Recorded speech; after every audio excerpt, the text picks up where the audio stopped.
Horrific new details tonight about a murder in Richfield. Charges were filed today in the case alleging a man murdered his roommate in the home they shared as the victim's 2-year-old daughter slept nearby. Jennifer Hoff has the story. We do want to warn you, though, the details are disturbing.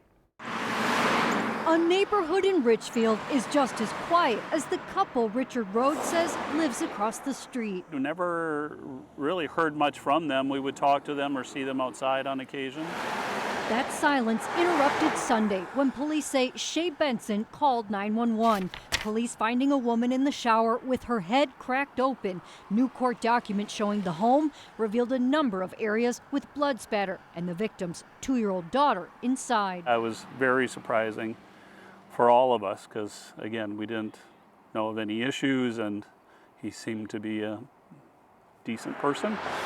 What we uncovered finds Benson has a long criminal history dating back nearly 20 years, serving just 6 years in prison for criminal sexual misconduct in 2010, forced to then register as a sex offender. People with this kind of complex history and with these collection of needs are very difficult. Longtime prosecutor turned defense attorney Paul Young doesn't represent Benson, who we confirmed is still under the state supervision for 2 more years. That records show isn't at a Department of Corrections facility, but includes probation. We're always looking at trying to balance what's the punishment for something versus what's the best path to reduce or prevent recidivism, right? We don't want anybody to do this again. There's no hard and fast mathematical formula for that. Benson, though, is now back in jail, accused of another crime, leaving families and a neighborhood peace shattered. I just know that we're praying for both families.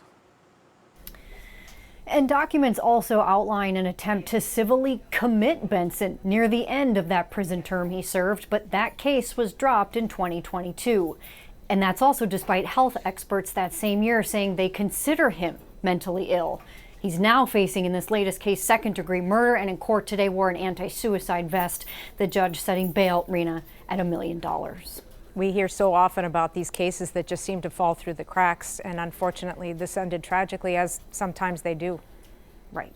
All right. Thank you, Jennifer.